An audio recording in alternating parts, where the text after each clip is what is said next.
Okay, so if you work in any kind of specialized field, you've probably run into this, right? This tension. You need specific words, jargon, to be really clear. But the minute you use them, you risk confusing people, especially newcomers. That's the core dilemma, isn't it? We all want things explained simply, but sometimes, well, the truth is complex and it needs complex words. Exactly. And that's what we're diving into today. We're looking at a reflection from Pastor Huzikian about speaking terminology, focusing on spiritual language. Right, and it tackles this head on. What happens when people basically say, skip the hard stuff, just make me feel good? Yeah. So our mission here is to unpack why this specialized language is actually vital, what goes wrong if we ditch it. And then there's this really interesting pivot. We look at how one pretty small church, Beipu Church in Taiwan, is using AI-like cutting-edge AI to solve this exact problem.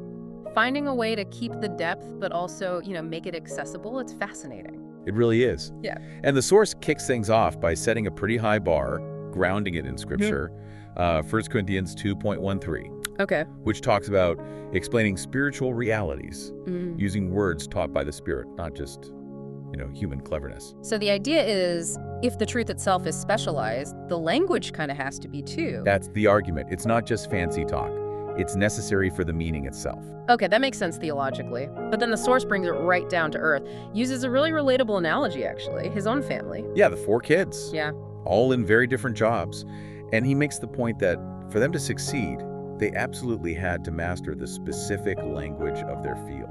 Let's see, there was a secretary in commercial real estate. Right, and a son who's an electrical designer, another a nurse, and one's a pastor. And the father says, look, I love them all, but honestly, I only really understand what the pastor talks about in terms of his work jargon. Exactly. Yeah. The nurse's medical terms, the designer's technical specs, the real estate lingo. So it's like a foreign language to him. Which just shows, doesn't it? Every single profession runs on its own specific vocabulary. You can't be an electrical designer if you mix up AC and DC. It's not just fluff, it's the toolkit. Precisely.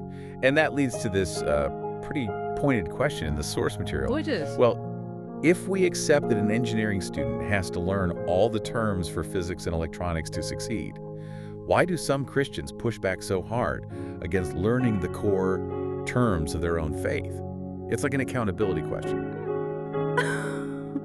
That's a fair challenge. So if we're saying this vocabulary is essential, what are we actually talking about? What's in this theological toolbox? The source lists several key terms. These are the concepts defining, really, the whole relationship between God and people. We're talking justification, Shatuption. propitiation. Election, revelation. Yeah, and these aren't just like different words for the same vague idea. They each point to very specific, distinct things God does. Legal things, relational things, transformative things. Can we maybe just unpack one pair quickly, just to show why the distinction is so critical, even if you're not deep into theology, like justification and sanctification? Oh, perfect example, yeah. Yeah. So justification, that's your legal standing. God declares you righteous. It's based on Christ through faith. It's a done deal. One time, finished, perfect. Okay, declared righteous, got it. But sanctification, that's the messy part. That's the lifelong process of actually becoming more like Christ. Growing, changing, fighting sin.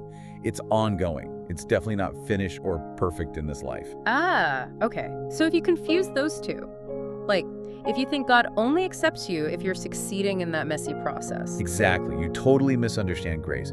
You'd think your standing with God depends on your performance, on your sanctification progress, instead of on the finished work of Christ in justification. And that's not just some academic mistake. That would cause real anxiety, right? Yeah. Real spiritual struggle. Right. Absolutely. It creates this huge barrier to understanding God's actual relationship with you. And, well, this is where the conflict the source talks about really starts.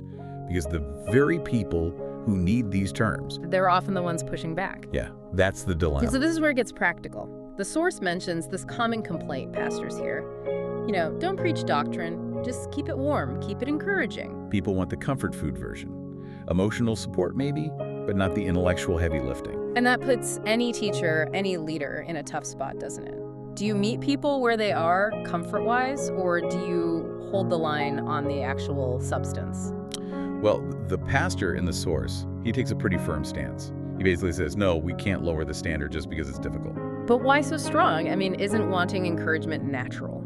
Especially when things are tough. It is natural, absolutely. But the argument here is that sermons without that doctrinal backbone, they end up being kind of useless.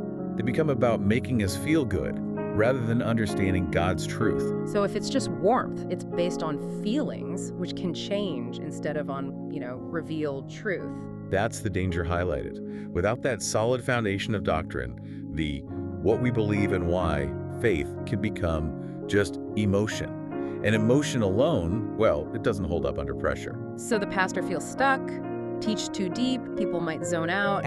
Teach too shallow, they miss the actual point of it all. That's the depth challenge, yeah. And this is where the source really doubles down. It explicitly says, look, we shouldn't lower the bar for new believers either. That just leads down that road of warm sermons that don't actually convey God's reality. So the solution isn't simpler content. No. The solution has to be better teaching of the challenging content, finding better ways to help people grasp it. Okay, that's a perfect setup then for the technology part. If you can't lower the standard, how does this small church tackle the accessibility issue? Right, they embrace this idea of differentiated instruction, as the source puts it, but they powered it with technology, specifically AI. Now that's interesting, AI. Yeah, but it's crucial how they frame it. Pastor Ezekian is really clear. The content, the sermons, the doctrine, that's all still 100% original. His work, the AI is just a tool. A tool for delivery or explanation? Both, really, for delivery, accessibility, instruction, but never the source of the actual message.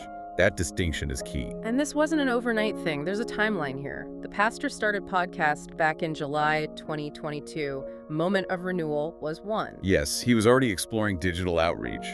But then, just this past May, the church itself, Beiput Church, really committed. And we should remind people this is a small church, right? Like 50 people in a remote part of Hualien. Exactly. Not some megachurch with huge resources. Yet they launched this YouTube channel, The Gospel Refrigerator. I love that name. Gospel Refrigerator, like grab-and-go spiritual nourishment. That's the idea, easy access to essential stuff. So what are they actually doing with AI? It's a big step for a small church. They set up an actual AI team.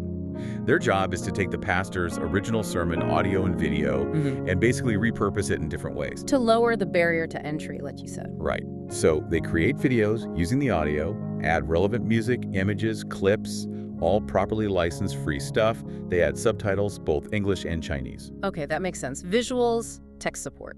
And they still offer the original audio feed, for people who like listening straight through. But then they offer these AI simplified broadcasts. Okay, wait. There's that tension again. Exactly. If the pastor insists on not simplifying the message, how is an AI simplified broadcast not doing exactly that? How do they square that circle? That's the million-dollar question, right? And the core of their solution is the AI changing the theology or just the way it's explained? And the source says? It insists it's the latter. The AI isn't rewriting the doctrine, it's acting more like a built-in tutor. Okay, how so? Think about those difficult terms we mentioned. Justification, predestination, election. If they just fly by in a sermon for a few seconds, a newcomer might totally miss them. Right, easily done. So the AI-enhanced format can provide maybe simpler definitions that pop up or brief recurring explanations tied directly to that moment in the sermon. It offers context. So the main sermon stays rigorous, but the AI version adds like digital footnotes or a sidebar explanation in real time. That's a good way to put it. It provides the scaffolding. It helps the learner connect the term being used right then to the bigger picture, like when Paul talks in Romans about recognizing God through creation. So it's not changing the core message, it's just providing on-demand help to understand the complex bits of that message. Precisely. It allows the pastor to keep the theological standard high while giving learners multiple ways in. You can listen sequentially, you can watch with subtitles, or you can use the AI-assisted version for extra help with the terminology. Different paths to the same deep truths. That's genuinely impressive, especially, as you said, for a small church in a remote area. They're tackling a problem that huge organizations wrestle with, how to make deep knowledge accessible without dumbing it down. Yeah, they seem to have found a way to hold on to that doctrinal integrity while really thinking about the different ways people learn. So the big takeaway here, the synthesis from the sources, seems to be this. You really do need the specialized language, the depth. It's non-negotiable for true understanding. Right, but, and this is the hopeful part, you don't have to sacrifice accessibility to maintain that depth. Modern tools, whether it's AI or just smart use of visuals, different formats, they can bridge that gap.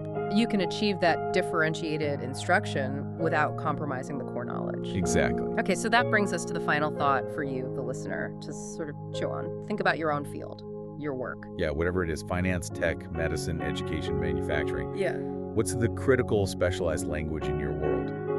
The stuff that's essential for real success or understanding that always trips up the new folks. And then ask yourself, how could you apply this principle? How could you use different tools or maybe just different approaches to help others grasp that vital vocabulary? Could you create simpler explainers, visual guides, or even just pair people up differently to transfer that specialized knowledge more effectively? Without, crucially, lowering the standard of what actually needs to be known. Right. How do you maintain the necessary complexity but ensure more people can actually understand and use it? Maintain complexity, ensure understanding. That's definitely something worth thinking about. Thanks for diving deep with us today.